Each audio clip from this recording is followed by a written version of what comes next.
Oi! Hoje é resenha do conto Apólogo Brasileiro sem véu de alegoria, escrito por Antônio de Alcântara Machado, aqui do livro Antologia Escolar de Ouro Contos Brasileiros, que está dentro do nosso projeto Contos do Meio-Dia, edição 2022. O trenzinho recebeu em Manguari o pessoal do Matadouro e tocou para Belém. Já era noite. Só se sentia o cheiro doce do sangue. As manchas na roupa dos passageiros ninguém via, porque não havia luz. De vez em quando passava uma fagulha que a chaminé da locomotiva botava, e os vagões no escuro. Assim começa Apólogo Brasileiro sem véu de alegoria, escrito por Antônio de Alcântara Machado.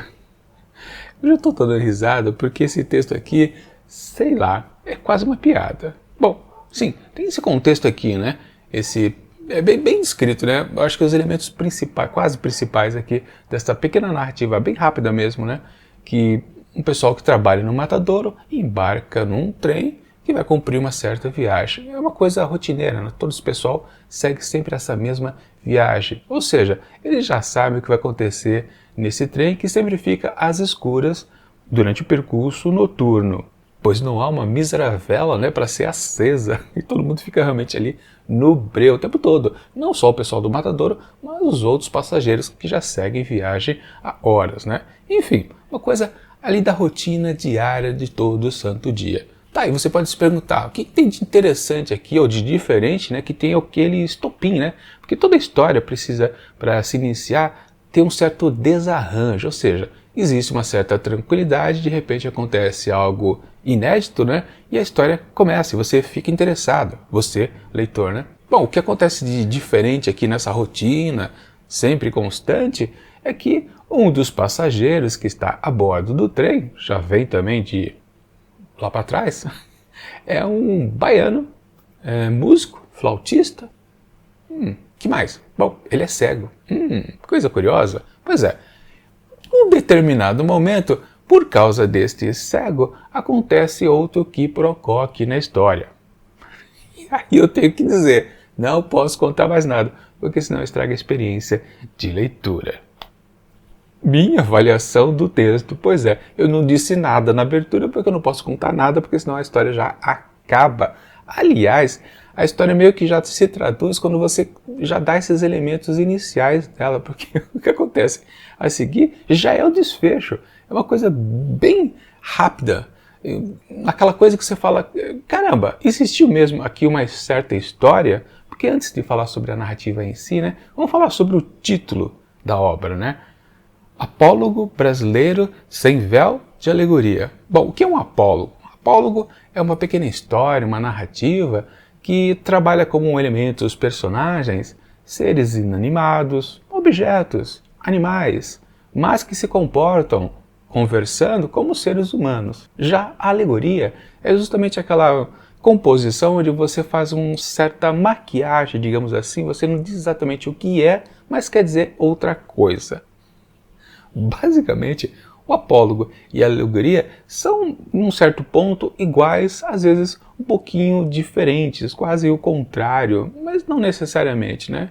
Mas o que vale é que o autor aqui, o Antônio de Alcântara Machado, ele fez uma certa brincadeira com um jogo de palavras, né?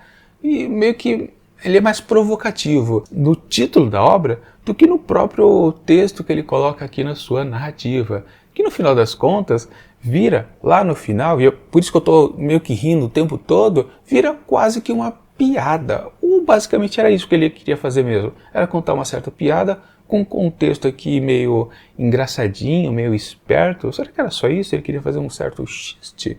Apenas uma graça? Era só isso aí. A intenção do autor? Talvez tenha sido isso, né? E é do tipo de texto que você fica se perguntando, por que ele foi selecionado para participar de uma antologia onde se espera se colocar boas obras, né? Enfim, né?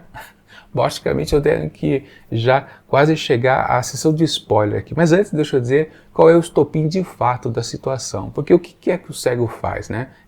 a presença dele que torna todo o cotidiano completamente diferente. Bom, ele pergunta para alguém que está do lado dele, né, a respeito das eleições que vai ocorrer naquele ano, né, nos próximos meses, e não é referenciado para a gente exatamente quando a história acontece. Mas enfim, ele está interessado sobre a política. Só que aí alguém comenta, né, para quem ele perguntou, né, quer dizer, o cego pergunta meio que para o Léo, não especifica exatamente uma pergunta, né, mas alguém responde, não dá para dizer, porque não dá para ler o jornal. E ele pergunta, como assim não dá para ler o jornal, né?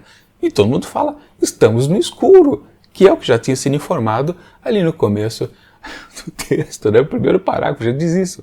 O trem está às escuras. Por horas, eles ficam no breu, porque não tem nenhuma vela para ser acesa, né? Uma mísera fagulha. Aliás, é dito, né, que uma fagulha de vez em quando aponta porque vem lá da chaminé da locomotiva. Ok, mas aí que vem a mudança. O cego, quando ouve isso, né, que eles também, os outros passageiros estão às escuras, ele fica revoltado. Ou seja, quer dizer, é uma condição que no fundo, não atrapalha ele, porque ele é cego, ele não tem problema de não estar vendo, né? Mas ele se incomoda pelos outros passageiros que também não estão vendo porcaria nenhuma. Bom, é aqui que a história ganha um rumo diferenciado. E claro, então, eu não vou dizer como ela acaba, mas posso então adiantar que esse texto aqui, como eu coloquei, ele meio que tende a, no fundo, ser apenas uma piada que vai sendo estruturada como uma coisa que diz que é, mas não é, justamente pelas brincadeiras colocadas no título do conto. Ou seja, o desdobramento que vai acontecer a seguir é tido como uma alegoria ou não é uma alegoria? A gente não tem como dizer, né? Mas de qualquer forma, para você saber qual é a minha nota, né? O que eu atribuo a esse texto aqui meio confuso, dá uma olhada aqui nos capítulos do vídeo para você ir lá direto para o final e não assistir agora o que eu vou dizer com spoilers exatamente do que acontece de fato por aqui. Bom, tá dado o aviso, mas de qualquer forma, se você não se importar em saber como acontecem as coisas aqui nesse conto, não tem problema, porque é um conto, acho que dispensável. Enfim, tá dito o recado, então vamos ao que acontece de fato. Bom, realmente o cego fica completamente indignado, né? Como assim o trem está numa escuridão? Claro, ele não é um passageiro frequente daquela linha, né? Por acaso, ele estava nessa viagem e por acaso, ele mal sabia disso, né? Que o trem passaria por longas horas na escuridão da noite. Não tem nada demais, não é um grande problema. Claro, podia-se fornecer ao menos um toco de vela aqui e acolá para as pessoas dentro dos vagões não ficar realmente no breu absoluto. Mas ele fica revoltado e meio que ele começa um motim, uma revolução. E aí se juntam também aqueles outros personagens já apresentados, que são os funcionários do matadouro, que sacam suas armas e começam a fatiar algumas coisas. E aí também entra uma certa meia alegoria, digamos assim, do que é que eles estão cortando, né? Num certo momento parece, caramba, eles estão cortando as pessoas que estão contra o motim, a revolução, é isso? Mas depois você coloca, não, eles estão cortando os assentos. Oi? Estão tirando os pés, o assento em si mesmo, né?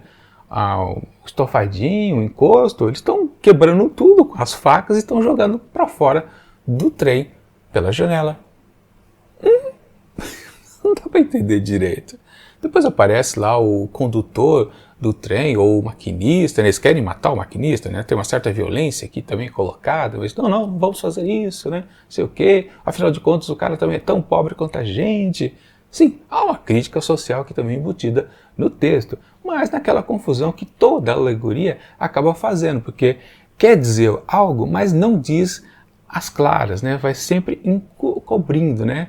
E não ser as claras, literalmente numa história onde está todo mundo às escuras, também não deixa de ser uma coisa também irônica, né? Enfim, esse texto aqui do Antônio de Alcântara Machado é forrado dessas situações onde tudo é e não é ao mesmo tempo, onde se afirma e não se afirma também no mesmo sentido. Enfim, o que vale é que depois a viagem acaba assim terminando lá em Manguari, né? Ou aliás, em Belém, né? Tá começando a história em Manguari e vai até Belém. Quando você chega a Belém, as autoridades vão tomar conta do negócio, né? Querer saber quem foram os responsáveis por tais bagunças acontecidas ali, né? Esse motim que aconteceu, no final das contas, né?